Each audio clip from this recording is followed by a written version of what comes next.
बिहार की सियासत में एक ऐसा नाम जिसने संघर्ष, सत्ता और विवाद तीनों का स्वाद चखा। आम परिवार से निकलकर मुख्यमंत्री की कुर्सी तक पहुंचने वाला सफर। आज हम बात कर रहे हैं जीतन राम मांझी की, जिनकी राजनीतिक यात्रा ने कई मोड़ देखे। कभी मंत्री, कभी मुख्यमंत्री और अब फिर से सत्ता में बड़ी हिस्सेदारी।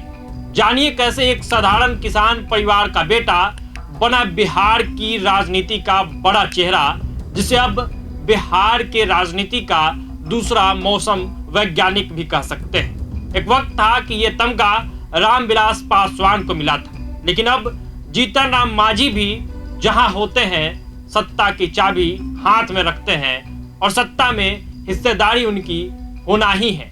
ऐसे में आज के वीडियो में कहानी जीतन राम मांझी की।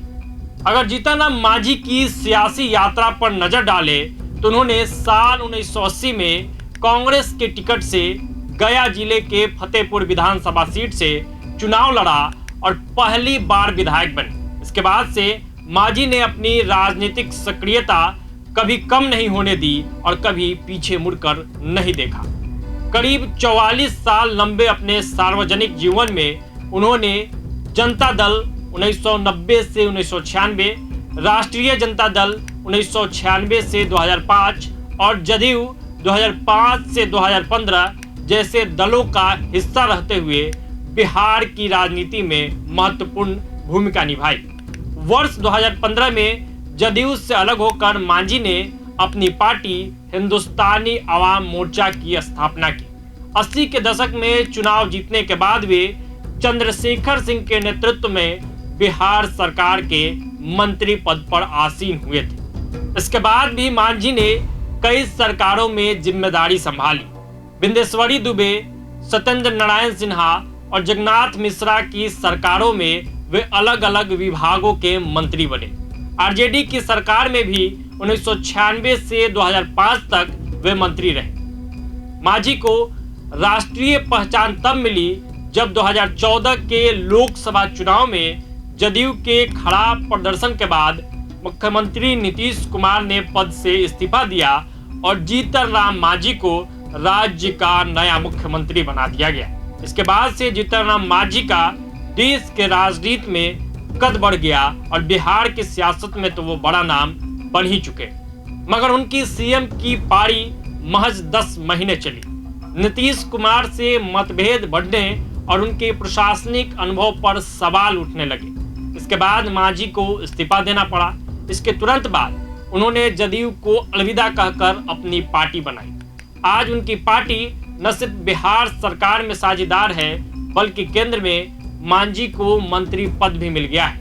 अगर उनके शुरुआती जीवन की बात करें तो जीतन राम मांझी का जन्म 6 अक्टूबर 1944 को गया जिले के महकार गांव में एक दलित परिवार में हुआ था। उनके पिता रामजीत राम मांझी और मां सुकड़ी देवी खेतिहर मजदूर थे और मुसहर समुदाय से आते थे। एक शिक्षक ने मांझी को 7वीं कक्षा तक पढ़ाया। इसके बाद उन्होंने मगध विश्वविद्यालय से स्नातक की पढ़ाई पूरी की और परिवार की आजीविका चलाने के लिए गया टेलीफोन एक्सचेंज में नौकरी शुरू कर दी। करीब 13 साल नौकरी करने के बाद जब उनके भाई पुलिस में भर्ती हुए तब उन्होंने भी नौकरी छोड़ दी और सक्रिय राजनीति में कदम रखा।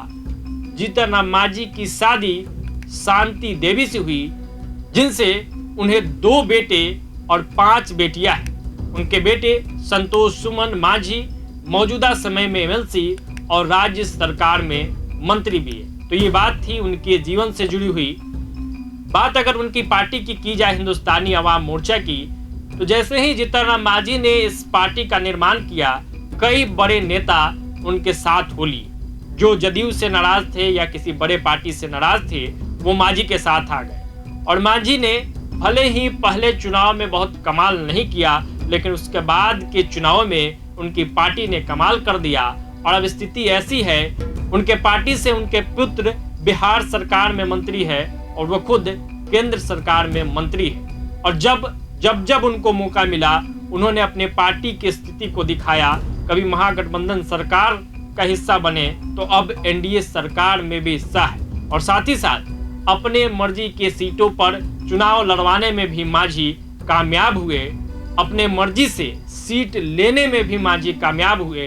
अब 2025 का विधानसभा चुनाव होने वाला है, ऐसे में मांझी फिर से बड़ा दावा कर रहे हैं और उनके दावे को मजबूती इसलिए मिलती है क्योंकि उन्होंने प्रूफ किया कि वो विधानसभा में भी बेहतर परफॉर्म कर सकते हैं, लोकसभा में भी अच्छा प्रदर्शन दिखा सकते हैं। तो आज के इस वीडियो में जितना मांझी के जीवन से जुड़ी हुई, उनकी राजनीतिक यात्रा से जुड़ी हुई बातें हुई है, आगे भी कई किस्से, कई कहानियों के साथ आपके बीच आते रहेंगे।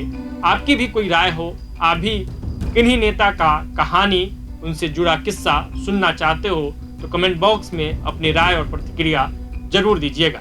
फिलहाल इस वीडियो में इतना ही। आदर्श कुमार के साथ प्रभात खबर देख रहे थे आप। प्रभातखबर.com, विश्वास वही, रफ्तार नहीं।